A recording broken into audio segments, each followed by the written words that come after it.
Okay, so what's good, beautiful people? Welcome back to the channel. If you are new here, my name is Christina July. I make content around personal finances, which means that I share my money on the internet because I'm a weirdo like that. So one of the videos that I put out a few weeks ago was me talking about how I'm planning on becoming a millionaire before the age of 30, or by the time I turn 30.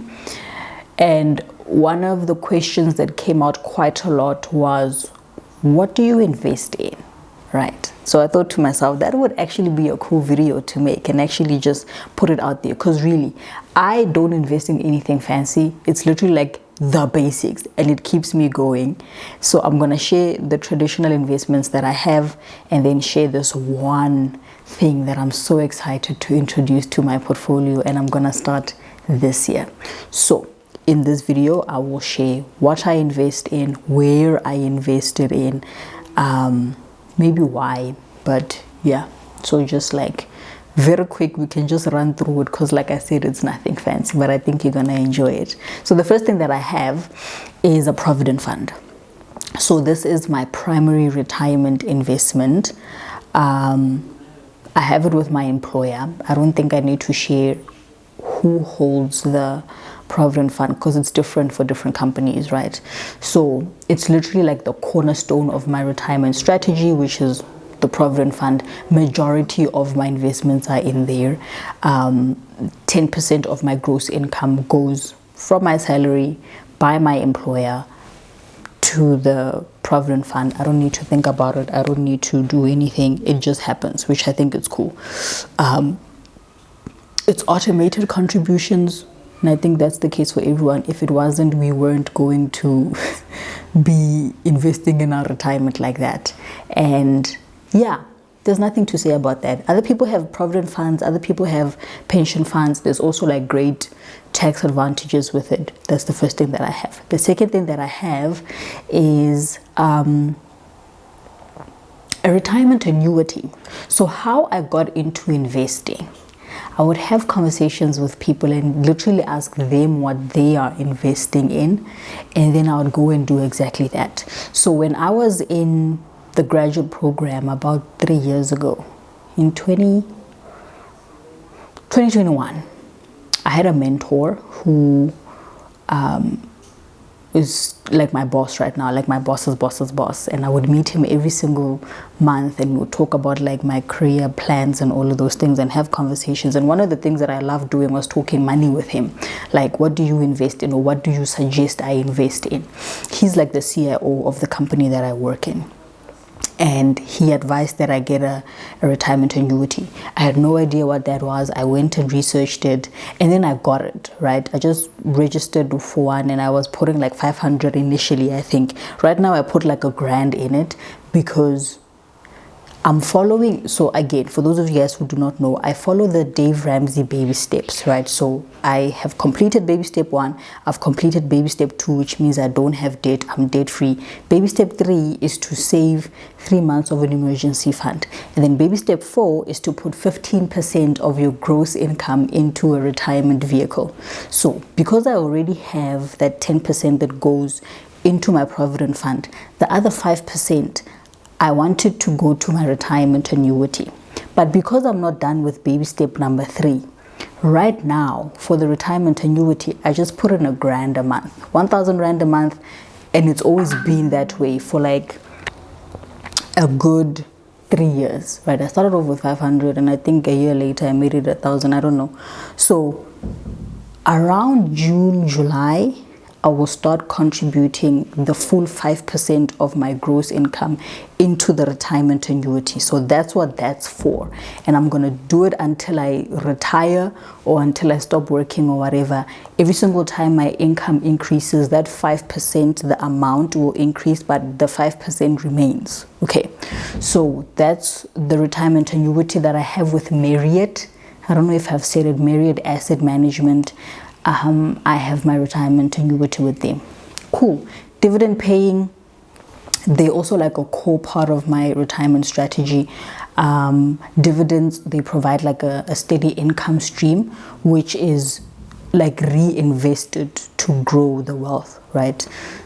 So yeah, there's that, the retirement annuity. So those are the two things that I sort of like invest in for my retirement. And then I'm feeling very hot. It's very hot in here. And then I have a tax-free savings account for myself with Sygnia Asset Management.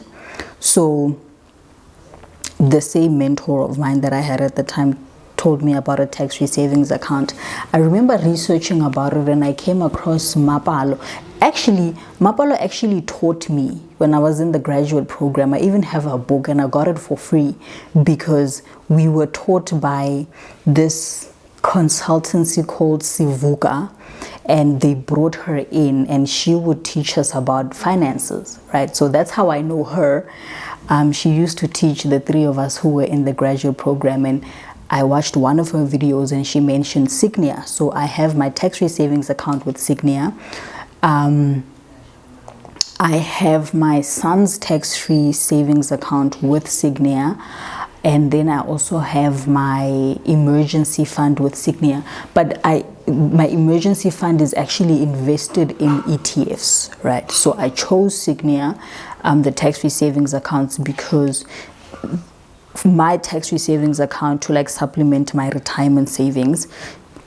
And then my son's tax-free savings account is sort of like for his education fund. I don't know if that's a good idea. I really don't know. And I keep saying it in every single video. I don't know if it's a good idea to keep my son's education investments in a tax-free savings account. If you know, please tell me. But anyway, the tax-free growth makes a significant difference over like a long time, right? The emergency fund, I also use Sygnia again for that, and keeping it there means that it's not accessible to me, like easily accessible for like impulse spending. And yeah, like it's exposed to potential growth compared to it just sitting idle in like a bank account. I actually tried putting my emergency fund in like that little access thing for your mortgage, like your bond, right? Like paying extra, but then the extra that you are paying, that you are able to access, you also use it as like an emergency fund. I tried that and I would spend the money. So the reason why I opened up an ETF account with Sygnia and put my emergency fund in there is so I can't access it. So yeah, I think that's literally it.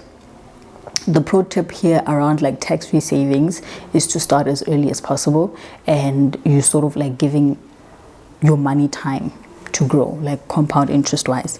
And then I also mentioned that there's one thing that I want to introduce to my portfolio this year, and that is crypto investments. Because so I've started exploring cryptocurrency as a new addition to my portfolio.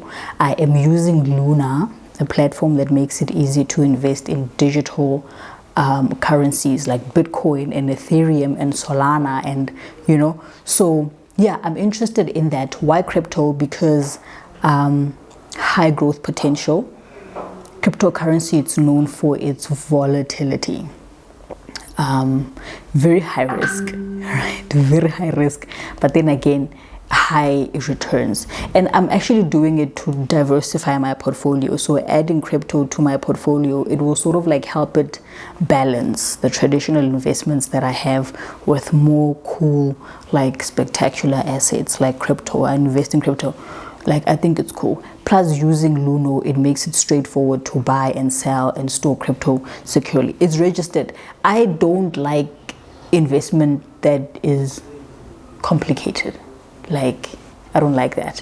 So I asked a few people around what do they use, and they said Luno, and I was like, cool. So how I approach it is I will allocate a small percentage of my portfolio to crypto. I'm going to cap it at 10%, right? Keeping it high is risky because, like I said, it's high risk, it's high reward, right? But I think it's gonna bring in that balance. Like I said, I don't invest in anything fancy. Like, if we're gonna recap, we can recap, ne?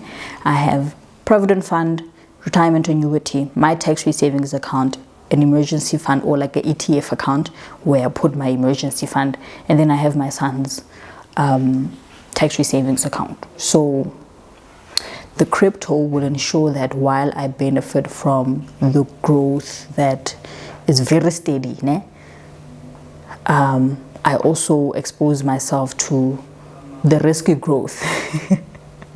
But then overall, like, my financial health sort of like remains stable. That's why I said to myself that I'm gonna cap it at 10%, nothing more than 10%. So with this one, like cryptocurrency, do your research. And what I'm also going to do is I will not be investing money that I'm not willing to lose.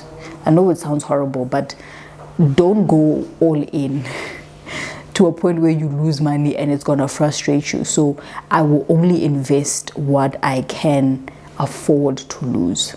So it's exciting, but then at the same time it's very unpredictable.